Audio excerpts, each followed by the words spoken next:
예수 이름의 능력 임마누엘이라는 제목으로 하나님 말씀 전하겠습니다. 우리는 지난주에 예수 이름의 의미에 대해서 함께 말씀을 나눴습니다. 속죄의 의미 안에 네 가지 의미가 있다 말씀을 드렸는데 기억이 나십니까? 우리 예수님께서는 구속과 희생을 통해서 예수 생명의 값을 지불하시고 우리를 죄와 사망의 법에서 건져주셨습니다. 그리고 유아와 화목을 통해 우리를 향한 거리감과 적대감을 푸시고 우리를 성전 삼으셔서 아버지의 영광을 우리 가운데 부어주시고 우리로 하여금 이제는 예수님의 영광을 자랑하는 화목해 하는 직분으로 그리스도의 편지로 향기로 우리를 불러주셨습니다. 그러므로 속죄의 은혜를 경험한 사람들은 이제 그 은혜의 능력으로 어둠에서 빛으로 사탄의 권세에서 하나님께로 돌아와서 하나님 자녀의 권세를 누리고 새로운 생명의 삶을 살아내야 하는 것입니다. 가족 사진 한번 보여주십시오. 대만의 한 성형외과 광고 사진입니다. 뭐가 보이시나요? 엄마 아빠는 너무 미남 미녀예요. 들어갈 때 들어가고 나올 때 나오고 얼굴이 그냥 균형이 잘 잡혀 있는데 애들 셋 보세요. 죄송한 말씀이지만 코는 들창코에다가 이목구비는 자기 마음대로 생겨버렸어요. 제가 저 사진을 보면서 이런 생각이 들더라고요. 씨는 속일 수 있다 없다? 네, 없어요. 팥 심은 데 팥 나고 콩 심은 데 콩 나는 거예요. 성형수술 한다고 씨까지 변화시킬 수는 없는 겁니다. 우리 예수님 속죄의 은혜가 우리 가운데 역사하셔서 예수 생명의 새 생명이 우리 안에 심기우면 그 생명의 원리를 따라 우리는 어떤 생명의 열매를 내놔야 돼요? 예수 생명의 열매를 내어놓아야 그것이 지극히 정상적인 생명의 원리라고 하는 것입니다. 오늘 본문 말씀이 바로 이것을 이야기합니다. 예수 이름의 권세로 속죄의 은혜를 경험한 사람들이 반드시 내어놓아야 할 열매가 있다는 거예요. 그것이 무엇입니까? 오늘 본문 21절 23절 말씀 보십시다. 시작. 아들을 낳으리니 이름을 예수라 하라. 이는 그가 자기 백성을 그들의 죄에서 구하실 것임이라 하니라. 이 모든 일이 된 것은 주께서 선지자로 하신 말씀을 이루려 하시니 이르시되 보라 처녀가 잉태하여 아들을 낳을 것이요 그의 이름을 임마누엘이라 하리라 하셨으니 이를 번역한즉 하나님이 우리와 함께 계시다 함이라. 아멘. 무슨 말씀입니까? 예수님께서 속죄의 은혜를 주셔서 우리의 죄 문제를 해결해 주시면 이제는 그 영광스러운 하나님께서 우리와 함께 하시는 임마누엘의 역사가 열려진다는 것입니다. 거룩하신 하나님은 아무 곳에나 함께하고 임재하실 수가 없어요. 반드시 죄 문제가 해결된 곳에 하나님의 임마누엘의 역사가 임하게 될 줄로 믿습니다. 이 얼마나 놀라운 은혜입니까? 그 위대하신 하나님, 전능하신 하나님, 지극히 거룩하신 하나님이 우리의 죄 문제를 해결해 주시고 우리를 성전 삼으셔서 우리 가운데 함께 하신다는 거예요. 우리는 종종 하나님이 얼마나 전능하시고 크고 위대하신 분인지를 잊어버릴 때가 많습니다. 엎드림이라는 책에 보니까 하나님의 크고 위대하심을 이렇게 표현합니다. 하나님은 온전히 순전하시고 견줄 바 없으며 유일하시고 독특하시기에 어느 누구도 그 무엇도 감히 가까이 할 수 없는 분이다. 그분은 전적으로 영광스러우시다. 그 광채에 필적할 것이 없고 그 능력에 비길 것이 없다. 그분은 인간 이성의 한계 너머에 가장 높은 과학적 지성이 닿을 수 있는 곳보다도 훨씬 높은 곳에 계신다. 다함이 없고 측량할 수가 없으며 깊이를 헤아릴 수도 없다. 영원하고 불멸하시며 눈에 보이지 않으신다. 가장 높은 산봉우리와 가장 깊은 협곡도 선포된 그분의 위대함의 미약한 메아리에 불과하다. 하늘에 반짝이는 별들도 하나님의 충만한 영광의 가장 희미한 표상에 불과하다. 이처럼 우리 하나님은 지극히 크시고 지극히 거룩하시고 지극히 영광스러운 분이십니다. 그래서 우리가 하나님을 생각할 때 너무 멀리 계시고 우리와 완전히 다른 전적 타자라고 생각을 하는 것이죠. 하나님이 멀리 계시고 싶어서 멀리 계신 게 아니라 하나님의 존재 자체가 그렇게 크시기 때문에 그렇습니다. 사자가 아무리 다정한 표정을 지어도 토끼가 화내고 인상 쓰는 것보다 더 무서운 것처럼 우리 하나님이 우리 가운데 가까이 다가오고 싶어도 하나님의 존재 자체가 워낙 크시니까 하나님의 어미하심 앞에 그 하나님의 영광이 나타나려고 하면 우리는 납작 엎드려서 벌벌 떨게 된다는 것이죠. 그래서 구약 성경에 하나님이 사람들에게 나타나실 때마다 습관적으로 하셨던 말씀이 있어요. 나는 너의 하나님이다. 두려워하지 말라. 두려워하지 말아라. 나는 너의 아버지다. 시내산에 하나님께서 영광으로 임재하셨더니 어떤 일이 일어납니까? 지진이 일어나고 천둥이 치고 번개가 치고 빽빽한 구름으로 온 산이 뒤흔들렸습니다. 이스라엘 백성들이 하나님께로 가까이 나가려다가 하나님의 그 영광에 압도돼서 너무 두려워서 뒤로 물러나면서 모세에게 대신 올라가시라고 뒤로 도망갈 정도. 하나님의 영광이 이렇게 무시무시하죠. 그런데 이렇게 크고 거룩하신 하나님이 예수님의 속죄의 은혜를 통해서 이제 어떻게 하신다는 거예요? 임마누엘로 우리와 함께 하신다는 것입니다. 나를 사랑하시고 보호하시고 인도해 주시는 사랑하는 아빠, 아버지로 우리와 함께 동행해 주신다는 것입니다. 이게 얼마나 놀라운 은혜입니까? 제가 고3 때 제 친구들이랑 제 동생이 고등학교 1학년이었거든요. 이렇게 동생 잘 있나 보려고 갔더니 제 동생이 어떤 친구와 싸우려고 그래요. 그래서 싸우지 마라 좋게 타이르고 돌아오는 길에 다른 친구가 야 아무래도 싸울까 다시 가보자. 다시 가서 이렇게 복도에서 딱 보니까 아니나 다를까 싸우고 있어요. 제 동생은 저희를 등지고 있고 제 동생과 싸우는 친구는 저희를 보는 쪽으로 싸우다가 형들이 쳐다보고 있으니까 얘가 싸우다가 놀래가지고 주먹을 내려버리더라고요. 그러니까 우리 동생은 아무것도 모르고 막 자기가 싸움 잘하는 줄 알고 얘를 때리는 거예요. 뒤에 형이 보고만 있어도 어때요? 든든한 거예요.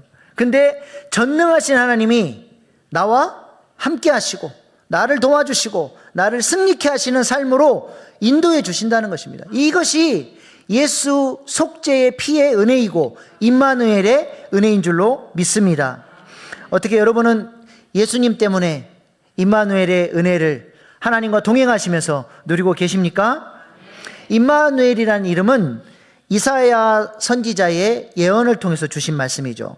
이사야서 7장 14절 말씀 같이 보시겠습니다. 시작. 그러므로 주께서 친히 징조를 너희에게 주실 것이라. 보라, 처녀가 잉태하여 아들을 낳을 것이요 그의 이름을 임마누엘이라 하리라. 아멘. 이사야서 7장에서 하나님께서 저 임마누엘의 말씀을 주신 때는 이스라엘 백성들이 굉장히 힘들고 어려운 시대였습니다. 영적으로도 하나님으로부터 멀어져 있었고 정치 지도자인 아하스 왕은 무능하고 우상 숭배를 즐겨하며 하나님을 대적하던 그런 왕이었죠. 그리고 외세의 침략으로 인해서 나라가 많은 사람들이 포로로 잡혀가고 고통당하던 그때에 하나님께서 아무런 소망이 없던 그 시대에 임마누엘의 예언의 말씀을 주신 것입니다. 너희가 아무리 나를 멀리하고 나를 대적해도 나는 너희를 포기하지 않는다. 신실하신 하나님의 사랑과 은혜로 이스라엘 백성들을 향해서 임마누엘의 소망의 메시지를 주시는 거예요. 너희가 아무리 죄를 짓고 나를 멀리해도 나는 너희를 포기하지 않을 것이다. 반드시 내가 너희들의 죄를 씻고 너희와 함께 동행하며 내가 너희와 함께 살 것이다. 이스라엘 백성들을 향한 하나님의 신실하신 사랑, 그 백성들을 향한 하나님의 뜨거운 열심을 임마누엘의 메시지를 통해서 하나님께서 당신의 가슴을 보여주신 것이죠. 이렇게 임마누엘 안에는 하나님의 은혜와 우리를 향한 신실한 하나님의 사랑의 메시지가 담겨 있는 것입니다. 그래서 이 임마누엘의 메시지는 복음이에요. 죄로 말미암아 심판받아 죽어야 될 사람들에게 이 임마누엘의 메시지는 내가 너희들의 죄를 씻을 것이고 내가 너희들을 선택했고 내가 너희와 함께하고 내가 너희의 능력의 아버지가 되고 너희와 동행함으로써 반드시 내가 너희를 사용하리라. 하나님의 비전의 메시지가 이 임마누엘 메시지 안에 담겨져 있는 것입니다. 그래서 예수님이 이 땅에 이 임마누엘 이름, 복음으로 오신 거예요. 속죄의 이름으로 오셔서 우리의 죄를 씻으시고 임마누엘의 이름으로 우리 가운데 아버지의 영광을 부어주셔서 우리를 성전 삼으시겠다라고 하는 것입니다. 요한복음 1장 14절에 보니까 사도 요한은 예수님이 이 땅에 왜 오셨는지를 이야기를 합니다. 시작. 말씀이 육신이 되어 우리 가운데 거하심에 우리가 그의 영광을 보니 아버지의 독생자의 영광이요 은혜와 진리가 충만하더라. 아멘. 아멘. 예수님이 이 땅에 오신 이유가 뭐래요? 우리와 함께 거하시기 위해서, 임마누엘로 우리와 함께 살기 위해서 오셨다 말씀하십니다. 여기 거하신다라고 하는 히라보 단어는 스케노라고 하는 단어인데요, 예수님이 천막을 치셨대요. 이 단어는 어디서 온 단어냐? 출애굽기 40장에서 온 단어입니다.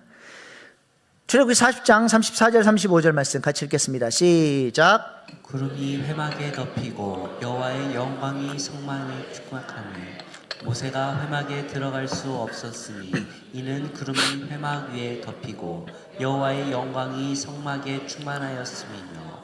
아멘. 여기 회막에 하나님의 영광이 충만하게 임재하셨다라고 하는 게 우리 가운데 장막을 치시고 영광으로 우리와 함께 하신다라고 하는 것과 같은 의미입니다. 그렇다면 어떻게 그렇게 거룩하시고 영광스러운 하나님이 사람이 만든 천막에 임재하실 수 있습니까? 그냥 천막에 하나님 오실 수가 없어요. 그 천막 안에는 반드시 예수의 속죄의 피가 뿌려져야 되고 거룩한 기름이 구별되게 발라져 있어야 그것에 하나님의 영광이 임하는 거죠. 그래서 천막이 아니라 뭐라 그래요? 성막이라 해요. 거룩한 천막이라. 하나님이 임재하시는 집이라는 것이죠. 출애굽기가 그거를 가르쳐 줍니다. 하나님의 영광을 모시는 법. 반드시 하나님의 영광이 오시기 위해는 죄 문제가 해결이 돼야 돼요. 그래서 출애굽기를 크게 두 부분으로 나누면 1장부터 12장. 저 부분은 애굽으로부터의 자유, 죄와 사망으로부터 자유케 되는 이야기. 어린 양의 속죄의 피로 이스라엘 백성들을 거룩하고 정결하게 그 죄를 속해 주십니다. 그리고 13장부터 40장까지는 이제 어린 양의 보혈의 은혜를 경험한 사람들이 이제 하나님의 영광을 향해서 나아갈 수 있도록 실제적으로 어린 양의 보혈을 경험할 때는 칭의예요. 의롭다고 인정해 준 거지 존재 자체가 의로운 건 아니에요. 근데 이제는 그 은혜를 경험한 사람들이 이제는 내 삶 속에 있는 죄들을 거절하고 누룩들을 제거하면서 실제로 하나님을 닮은 모습으로 영광스러운 모습으로 점점 주님을 향해 자라가면서 주님을 모시는 거룩한 성막을 세우는 이야기가 바로 출애굽기입니다. 출애굽기를 공부하면 신앙의 로드맵, 어떻게 우리가 정결해지고 어떻게 성화되어지고 어떻게 하나님의 영광을 모시는 하나님의 백성 여호와의 군대로 세워질 수 있는가를 출애굽기가 잘 가르쳐 줍니다. 그래서 성경을 이해하는데 출애굽기가 성경을 전체를 보는 눈을 열어줘요. 굉장히 중요한 책입니다. 그래서 저는 우리 일신교회 교인들이라 그러면 출애굽기 정도는 달달달달 그냥 입에서 쏟아져 나올 정도, 누구를 만나든 출애굽기는 가르쳐 줄 수 있는 사람들로 세우는 게 제 목표입니다. 그래서 이번에 우리 출애굽기 심화반을 하면 평신도 출애굽기를 가르칠 수 있는 사역자들이 일어날 거예요. 이제 그분들이 출애굽기를 곳곳에서 가르치면서 출애굽기 구조도는 제가 누구를 만나든 집사님 출애굽기 구조도 한번 말씀해 보세요 하면 그 자리에서 그냥 출애굽기 구조도를 쓸 수 있을 정도로 그렇게 우리 교회가 출애굽기를 가장 기초로 베이스로 깔고 신앙훈련을 해나갈 수 있는 교회 될 수 있기를 소망합니다. 꼭 사역훈련들 한 과목 이상씩 들으시고 훈련 받으시기를 바랍니다. 아무튼 하나님의 영광을 모시기 위해서는 뭐가 중요한 거예요? 반드시 속죄의 피가 있어야 돼요. 그 죄 문제가 해결돼야 하나님의 영광이 임하는 거예요. 그래서 예수 이름의 속죄의 의미, 그 다음에 하나님의 영광이 임하는 임마누엘이 같이 따라 붙는 거예요. 그래서 예수님의 속죄의 은혜로 임마누엘의 은혜가 우리 가운데 열려지게 되었다는 것입니다. 그래서 예수님이 이 땅에 오신 목적은 우리의 죄를 씻고 하나님의 영광을 모시고 하나님의 통치 아래서 하나님과 동행하는 하나님 나라의 백성으로 우리를 삼으시기 위해서 예수님이 오셨다는 것입니다. 유월절 어린 양을 경험한 이스라엘 백성들도 생각해 보시기 바랍니다. 유월절 어린 양을 경험하자마자 바로 그 다음 날부터 축제, 기쁨의 절기가 열려요. 그게 뭐예요? 유월절 바로 그 다음 날부터 어떤 축제가 열립니까? 무교절의 축제가 열려요. 무교절은 어떤 절기예요? 어린 양의 피로 칭의를 얻은 사람들이 이제는 성화의 단계로 나아가는 거예요. 우리의 삶 속에 있는, 내 마음 속에 있는 누룩들을 다 제거하는 거예요. 거룩하게 주님 닮아가는 모습으로 누룩을 제거하는 절기가 바로 무교절입니다. 근데 그것이 뭐라고요? 너무너무 기쁜 축제라는 거예요. 주님을 닮아가는 것, 주님의 형상으로 덧입혀져 가는 것, 이것이 축제라는 겁니다. 어떻게 예수님을 만나고 여러분의 삶에 이 영생의 복을 누리고 주님을 닮아가는 성화의 축제가 여러분의 삶 가운데 열려지셨습니까? 아멘이에요? 우리가 하나님을 그렇게 기뻐하며 즐거워하며 이 축제를 즐기며 살아가야 하는 것입니다.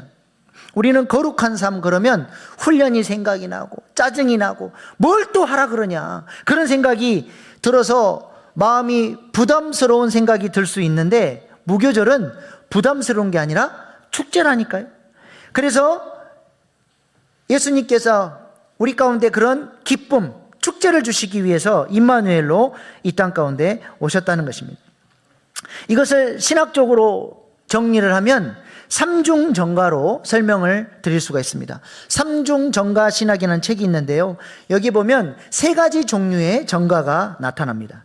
첫 번째 정가는 아담의 죄가 모든 인류에게 전가돼서 모두가 다 죄인이 돼버린 사건입니다. 로마서 5장 12절 말씀 보십시다. 시작. 사람으로 말미암아 죄가 세상에 들어오고 죄로 말미암아 사망이 들어왔나니 이와 같이 모든 사람이 죄를 지었으므로 사망이 모든 사람에게 이르렀느니라. 아멘. 첫사람의 죄가 모든 인류에게 전가돼서 모든 인류는 이제 죄라고 하는 바이러스에 의해 감염되었고 사망이라는 질병에 걸려서 고통 가운데 살게 되었다는 것이죠.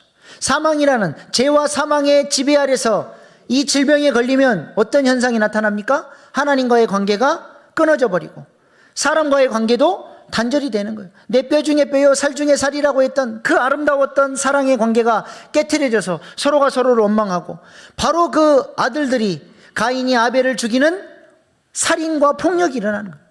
그 이후로 온 인류는 서로의 자원을 빼앗고 욕심을 부리며 탐욕 가운데 폭력과 압제와 전쟁이 끝나지 않는 그런 죄악된 타락한 세상이 되어버렸죠. 그뿐만이 아니죠.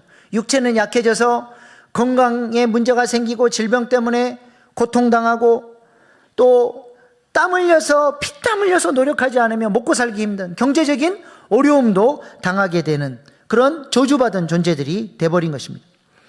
그래서 예수님이 속죄의 이름을 가지고 이 땅에 오셔서 인류의 모든 죄를 주님께로 전가시킬 수 있는 은혜를 주신 것이죠. 이것이 두 번째 전가입니다. 베드로전서 2장 24절 말씀입니다. 시작. 친히 나무에 달려 그 몸으로 우리 죄를 담당하셨으니 이는 우리로 죄에 대하여 죽고 의에 대하여 살게 하려 하심이라. 그가 채찍에 맞음으로 너희는 나음을 얻었나니. 아멘. 예수님께서 십자가에서 우리의 모든 죄를 전가받아서 피 흘려 죽어 주심으로써 우리의 죄를 짊어지셨습니다. 그러나 우리가 예수님께 우리의 죄를 전가한 것은 의롭다 인정받는 칭의지, 우리 안에 있는 죄성과 부패성까지 다 가져간 게 아니죠. 여전히 우리 안에는 뭐가 남아있어요? 죄성이 남아있는 거예요. 그래서 어떻게 해야 돼요? 세 번째 전가가 필요한 거예요. 그리스도의 의, 하나님의 의가 우리의 죄가 주님께로 전가되고 그리스도의 의가 우리에게 세 번째로 다시 전가가 돼야 돼요. 이 그리스도의 의를 통해서 우리 안에 있는 죄성과 부패성들을 몰아내고 조금씩 주님 닮은 형상으로 성화되어져서 주님이 쓰시기에 좋은 사람으로 여호와의 군대로 우리가 세워져 가게 되는 것입니다. 그러므로 이스라엘 백성들이 유월절 어린 양을 통해 구원받고 난 이후에 바로 이어서 유월절날 죄를 전가시켜 놓고 무교절로부터는 하나님의 의가 그들에게 전가되는 누룩을 제거하는 이 축제 가운데로 나아가게 됐다는 것이죠. 그래서 이렇게 삼종 전가를 이렇게 정리해 볼 수 있습니다. 아담의 죄가 전 인류에게 전가됨. 2번, 인류의 죄를 그리스도에게 전가시킴. 세 번째, 하나님의 의를 그리스도를 믿는 모든 죄인에게 전가시킴. 그러므로 우리의 숙제는 뭐예요, 이제? 2번까지는 이미 주님께서 다 이루어주셨어요. 3번은 이제 우리가 선한 의지를 가지고 내게 주신 은혜를 가지고 주님을 따라가면서 성화의 과정, 그리스도의 의를 전가받는 작업을 우리가 해가야 한다는 것이죠. 이것이 임마누엘의 은혜요, 축제의 삶이라고 하나님이 말씀을 하시는 것입니다. 그렇다면 우리가 이 축제의 기쁨, 하나님의 의로 채워져서 주님이 부어주시는 이 기쁨을 누리는 삶을 우리가 어떻게 살 수 있습니까? 하나님께서 처음에 우리를 만나 주실 때는 일방적으로 찾아오죠. 이 은혜라 그래요. 우르르 쾅쾅 하나님의 전능하심을 보여줘. 어떤 사람은 질병이 치유되고, 어떤 사람은 은사를 경험하면서 막 뒤집어지고 꼬꾸라지고 방언이 터지고, 다양한 방법으로 하나님께서 당신의 위대하심을 드러내 보이시면서 하나님의 전능하심을 경험하게 합니다. 그러나 이제 그 사람을 성숙한 그리스도인으로 세워가시기 위해서는 하나님께서 처음에 만나주셨던 그 방식 그대로 역사하지 않아요. 항상 언제나 똑같이 나를 처음 만나주셨을 때처럼 그렇게 불이 떨어져야 되고, 그렇게 뭐 대단한 역사들이 일어나야 우리가 하나님을 믿을 수 있습니까? 그거는 우와, 하나님 살아계시는구나, 내가 이 하나님을 믿고 따라야 되겠다, 그거면 충분해요. 그리고 나서는 우리가 하나님이 부르시는 고독의 자리로, 은밀하게 하나님과 교제하는 그 조용한 자리로 하나님께서 나를 부르셔서 하나님과 독대하며 교제하며, 어린아이가 엄마 아빠에게 쫑알쫑알 얘기하듯이 하나님 앞에 우리의 근심도 토로하고 어려운 문제도 이야기하고 하나님과 영적인 교제를 나누면서 어떤 음성을 듣는 거예요? 우르르 쾅쾅 대단한 음성이 아니라 세미한 음성으로 말씀을 통해 내게 들려주시는 음성, 기도 가운데 세미하게 말씀하시는 그 음성에 내가 응답하기를 하나님이 원하십니다. 일방적으로 그냥 강력하게 역사하는 그런 유치한 수준이 아니라 이제는 상호교통하는, 마음을 쏟고 하나님을 존중하고 하나님이 주시는 세미한 음성을 듣는 성숙한 그리스도인으로 하나님 우리를 인도해 가시기를 원하시는 것입니다. 이스라엘 백성들 하나님 인도하신 것도 보세요. 10가지 재앙을 통해서 하나님의 전능하심을 보여줬습니다. 이 애굽은 그냥 박살을 내버리고 고센 땅은 보호해 주니까 이스라엘 백성들이 하나님의 전능하심 앞에 환호했어요. 그래서 하나님이 떠나자 그러니까 그냥 모두가 다 하나님의 말씀에 100% 순종하고 따라 나왔어요.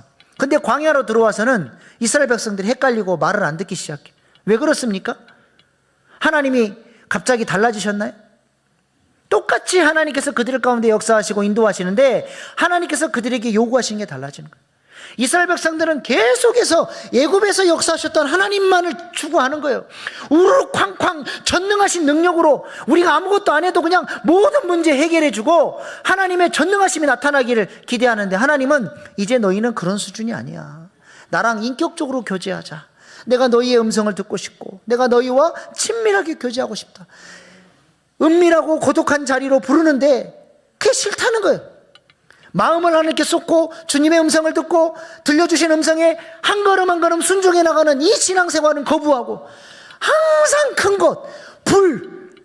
그래서 누가 어떤 불의 사자가 와서 막 내 마음을 확 뒤집어 주기를 원하고, 그러니까 항상 그런 갈증이 있으니까 어때요? 이 기도원 저 기도원 찾아다니면서 다람쥐 쳇바퀴도 불 떨어지면 또 불 받으려고 그러고 신앙의 성장이 없이 항상 거기만 맴도는 거예요.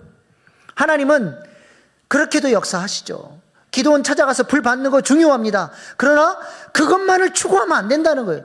그 은혜를 주신 하나님의 소원을 깨닫고 이제는 세미한 음성으로 들려주시는, 하나님이 친밀하게 교제하고 싶은 그 독대의 자리로 우리를 부르시는 것을 깨닫고 우리가 그렇게 시간을 정해놓고 구별된 마음으로 하나님을 사모하는 마음으로 나아와서 하나님의 음성을 듣고 우리의 내면 세계가 달라지고 생각이 달라지고 언어가 달라지고 우리의 삶의 모습들이 달라져가는 그런 성화의 삶을 이루어가기를 하나님이 원하신다는 것입니다. 불의 사자 엘리야에게 하나님이 나타나셨죠. 어떻게 나타나셨습니까? 열왕기상 19장 11절로 12절 말씀 보십시다. 시작. 여호와께서 이르시되 너는 나가서 여호와 앞에서 산에 서라 하시더니 여호와께서 지나가시는데 여호와 앞에 크고 강한 바람이 산을 가르고 바위를 부수나 바람 가운데 여호와께서 계시지 아니하며 바람 후에 지진이 있으나 지진 가운데에도 여호와께서 계시지 아니하며 또 지진 후에 불이 있으나 불 가운데에도 여호와께서 계시지 아니하더니 둘 후에 세미한 소리가 있는지라. 아멘. 하나님께서 엘리야 선지자에게 어떻게 나타나셨어요? 불 가운데도 지진 가운데도 천둥 가운데도 하나님이 안 계신 거예요. 어디에 나타나셨다고요? 세미한 음성으로 엘리야에게 나타나셨다는 것입니다. 여기 나타난 바람, 불, 지진 등은 하나님의 강력한 임재를 상징하는 표현들 아닙니까? 실로 엘리야는 불의 사자였어요. 가는 곳마다 불이 나타나고 천둥과 지진이 일어나는 그런 놀라운 역사를 일으켰던 그런 불의 사자죠. 그래서 갈멜산에 그 놀라운 불이 떨어지니까 바알과 아세라 선지자들을 다 무찌르고 놀라운 승리를 거뒀던 사람이 바로 엘리야입니다.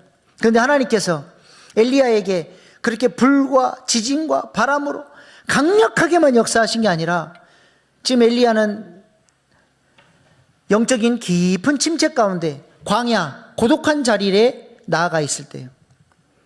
강력한 성령의 불이 아니라 세미한 음성으로 하나님께서 엘리야에게 역사하시는데 그 마음이 지치고 상하고 눌려있는 그 엘리야를 다시 일으켜 세워서 하나님이 원하시는 사역을 감당할 수 있었던 것은 우르르 쾅쾅하는 그런 불이 아니라 세미한 음성으로 독대하는 고독한 자리 가운데 하나님을 만났던 그 음성이 엘리야를 다시 일으켜 세워 줬다는 것이죠.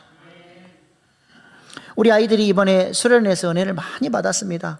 신령한 세계를 경험했고 방언이 터지고 성령의 임재 아래 압도되어 막 쓰러져서 레스팅 되어 막 하나님을 찬양하고 기뻐 춤추며 땀이 그냥 온몸에 적셔지도록 하나님을 찬양하고 뛰고 높였습니다. 그런 은혜를 받았어요. 그러면 어떻게 해야 됩니까? 또 그 불 달라고 매 순간 그런 불이 있어야 하나님이 임재하시는 건가요? 하나님께서 그렇게 은혜를 주셨으면 이제는 하나님이 부르시는 고독의 자리, 개인의 삶 속에서 사적 예배를 드리는 자리로 주님 앞에 조용히 나가 모든 분주한 것들을 내려놓고 마음을 하나님께 쏟고 하나님의 세미한 음성을 들어보려고 하고 그 주신 음성 붙들고 삶 속에서 순종하며 나아가기를 하나님이 원하시는 거예요. 그것을 통해서 신앙이 한 걸음 한 걸음 한 걸음 성장해 가는 것이죠. 여러분에게 그런 하나님과 만나는 고독한 시간이 있으십니까? 세미한 하나님의 음성을 듣는 시간이 있으신가요? 그 구별된 시간이 없으면 하나님과 깊은 교통을 못 누리고 우리는 성화될 수가 없는 거예요. 불은 우와 하나님 대단하시네 그것뿐이지 사람을 마음 내면 세계를 근본적으로 못 바꾼다니까요. 내가 의지를 들여서 주님 앞에 겸손히 나아가 주님이 주시는 음성을 따라서 한 걸음 한 걸음 따라가야 우리의 신앙이 성장해 가는 것입니다. 고독과 외로움의 차이가 무엇입니까? 고독은 뭐고 외로움은 무엇인가요? 외로움은 내가 타인의 사랑을 필요로 하는데 남들이 거절해가지고 너무 고통스러워하며 쓸쓸하게 소외당한 상태, 거절당한 소외가 외로움이라면 고독은 내가 의지적으로 자발적으로 자가 격리를 하는 게 고독입니다. 철학자요 신학자인 폴 틸리는 외로움과 고독의 차이를 이렇게 설명합니다. 혼자 있는 고통을 표현하는 말은 외로움이고 혼자 있는 즐거움을 표현하는 말은 고독이라고 정의했습니다. 여러분에게 하나님과 독대하는 고독의 즐거움이 있으십니까? 이 고독을 배우셔야 됩니다. 우리 예수님께서도 이 땅에 사역하실 때 이 고독한 기도의 자리를 만드셨고 그것을 습관화하셨어요. 누가복음 22장 39절 말씀 보세요. 시작. 예수께서 나가사 습관을 따라 감람산에 가시매 제자들도 따라갔더니 고독한 기도의 자리를 습관화 시켜놓고 항상 그 자리를 사모하며 우리 주님이 갔다는 것입니다. 주님이 저때 나가셨을 때 습관을 따라 기도하라고 가셨을 때는 예수님의 마음이 많이 아프고 상한 상태였습니다. 마가복음 14장 33절 34절 보세요. 저때 예수님의 마음이 어땠는지 보십시다. 시작. 베드로와 야고보와 요한을 데리고 가실새 심히 놀라시며 슬퍼하사 말씀하시되 내 마음이 심히 고만하여 죽게 되었으니 너희는 여기 머물러 깨어 있으라 하시고.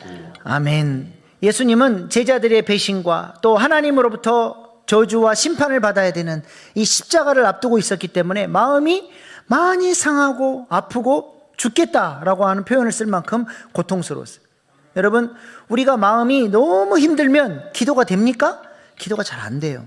근데 그 힘든 상황에서도 습관이, 거룩한 습관이 예수님을 감람산의 그 고독의 자리, 하나님께로 나아가는 자리로 이끌었다라고 하는 것입니다. 이게 중요한 거예요. 예수님은 이 감람산에서 평소에 늘 기도하셨습니다. 자신의 생애, 자신의 모든 열정, 육신의 에너지를 사역에 다 쏟아붓고 나면 밤이 되면 사람들로부터 분리된 고독의 자리, 감람산 기도의 자리로 나아가셔서 그곳에서 하나님으로부터 영적인 양식을 공급받고 사역을 준비하고 기도했던 자리가 바로 감람산이죠. 예수님께는 이것이 가장 기쁘고 행복한 시간이고 하나님 아버지와 종알종알 대화하며 교통하는 예수님의 생애의 가장 아름답고 소중한 시간이었다라고 하는 것입니다.